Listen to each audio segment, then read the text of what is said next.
你平時同屋企人去超市咪係，或者同朋友去打邊爐飲茶，有冇諗過其實有好多我哋以為好普通，日日都食緊嘅嘢，正一步一步將我哋嘅血管推向危機邊緣。今日要同大家講一個顛覆大家認知嘅醫學常識。講到垃圾食物，10個香港人有9個第一時間都會諗起即食麵，覺得佢又多油又多味精又無營養，直情係健康嘅大敵。但如果我話俾你聽，喺全球公認嘅5大垃圾食物，真正嘅血管頭號殺手榜入面，即食麵竟然連前5名都排唔上，你又信唔信？冇錯，即食麵確實唔健康，但同今日要講嘅呢5種食物相比，它簡直可以話係小巫見大巫。呢5種嘢恐怖在咩地方？恐怖在佢哋包裝得好健康，或者一早融入咗我哋嘅一日三餐入面。好多人直到50、60歲，甚至更生仔得20、30歲嘅時候，突然之間收到醫生嘅通牒，話血管塞咗，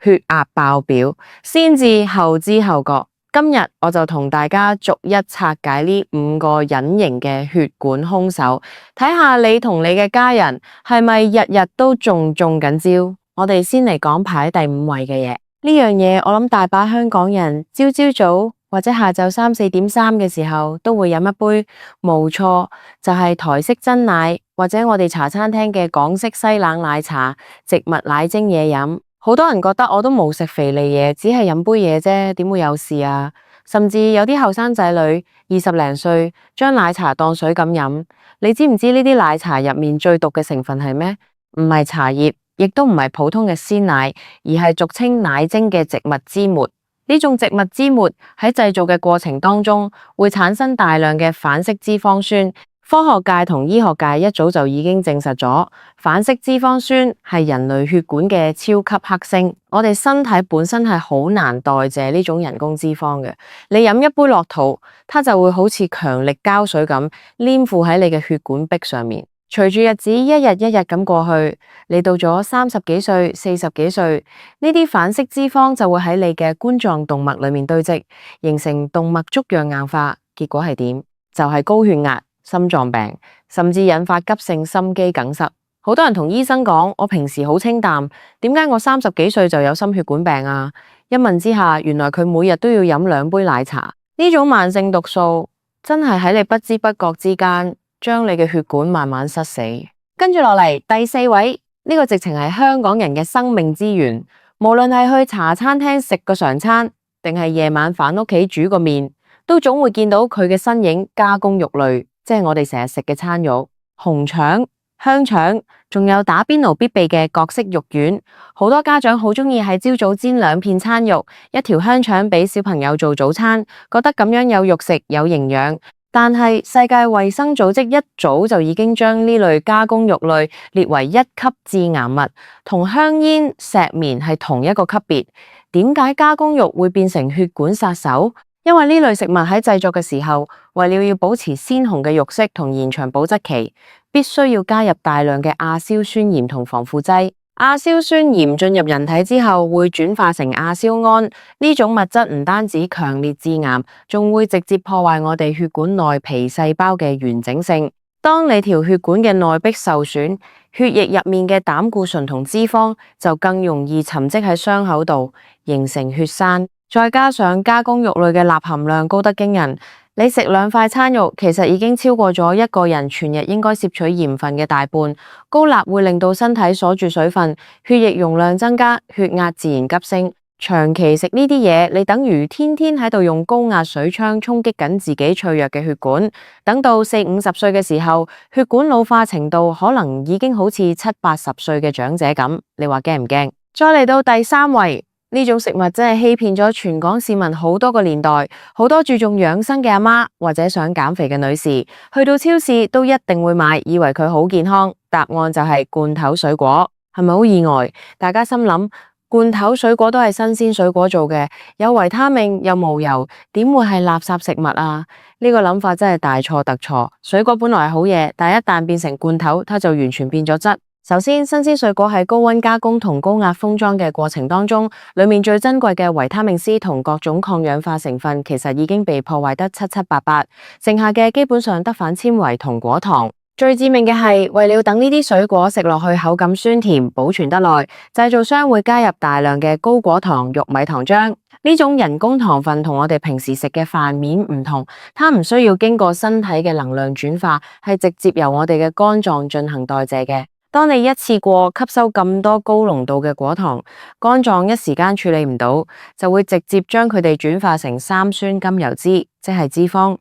呢啲脂肪唔單止會形成脂肪肝，仲會源源不絕咁釋放去你嘅血液入面，令到你嘅血液變得好似豬油咁濃稠。醫學研究表明，長期高糖飲食對血管造成嘅發炎傷害，甚至比高脂肪飲食仲要嚴重。你以為自己食緊水果養生，其實你係不停咁將一匙一匙嘅血管凝固劑吞落肚。第二位呢樣嘢直情係萬惡之源，好多人明明知道佢唔好，但每個禮拜甚至每日都忍唔住要食，那就是深炸、油炸類食品，代表作有炸雞、薯條、油條。仲有香港人最冇辦法抗拒嘅炸大腸、炸魚蛋。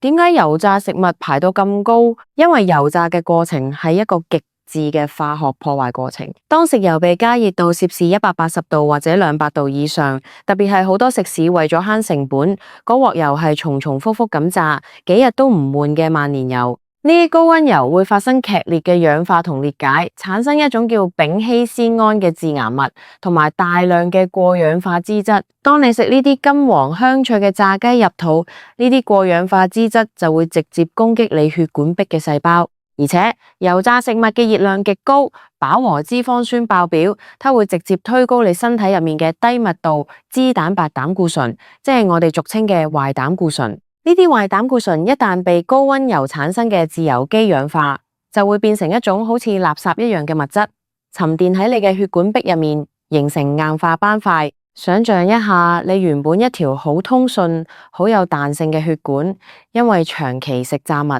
裏面塞滿咗一嚿嚿硬邦邦嘅豬油渣，管腔變得越來越窄。可能你今日30歲、40歲仲未有感覺，但只要有一日你情緒稍為激動，或者天氣突然變動，血壓一衝，嗰嚿斑塊剝落塞住咗大腦，那就是急性中風，後果真係不堪設想。好啦，終於要揭曉，排喺第一位，公認最恐怖、對血管傷害最大嘅頭號殺手。呢種食物，10個香港人裏面有10個都食過，甚至有好多老人家、家庭主婦為咗慳時間或者貪方便，每逢冬天或者夜晚宵夜，最中意買嚟食，甚至用佢嚟送飯。佢就係燒烤同醃製類肉食，包括廣式臘腸、臘肉以及街邊串燒、炭火燒烤。好多人會話臘腸配飯好香啊，我都係冬天先食1-2次啫。但你知唔知醃製嘅臘肉同燒烤係集合咗上述所有垃圾食物嘅壞處於一身嘅終極 boss。首先，臘肉喺醃製嘅時候所用嘅鹽分係天文數字，它對血管造成嘅高壓傷害是即時嘅。第二，燒烤嘅時候，肉類嘅脂肪滴落炭火度，產生嘅濃煙入面含有極高濃度嘅多環芳香烴，呢種物質會附住喺肉嘅表面，吃進體內會直接引發血管內皮慢性發炎。當你嘅血管長期處於發炎狀態，它就會失去彈性，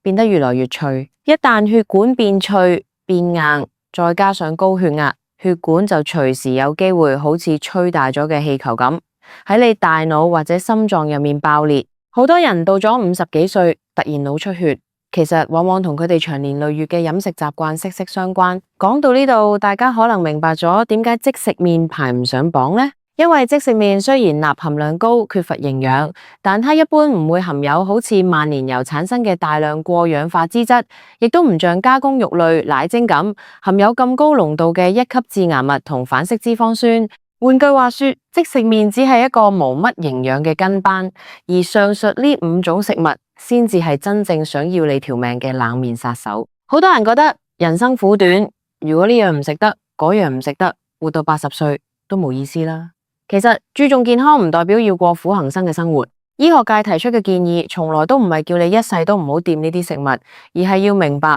量變導致質變嘅道理。如果你20歲、30歲嘅時候，日日奶茶、夜夜燒烤、餐餐加工肉，咁你嘅血管可能去到40歲就已經提前退休。相反，如果你有呢個健康常識，平時盡量食新鮮嘅蔬菜、圓形嘅肉類，飲多啲清水或者綠茶，偶然放縱一兩次，去食餐炸雞、打個邊爐，你嘅身體係完全有能力將呢啲毒素代謝走嘅。健康嘅主導權其實一直都掌握喺我哋每個人自己嘅筷子上面，唔好等到身體出現警號，甚至要躺喺醫院病床上面嘅時候，先至去後悔自己後生嘅時候冇管好自己張嘴。如果你覺得今日分享嘅資訊對你同你嘅屋企人有幫助，記得要提醒身邊你關心嘅人，特別係屋企成日嘴混嘅長輩，或者餐餐外賣嘅後生仔，等大家一齊避開呢些心血管嘅隱形殺手，建立一個真正健康長壽嘅生活習慣。我哋每個人嘅血管都只有一條，好好保護它，它先可以陪我哋走更遠嘅路。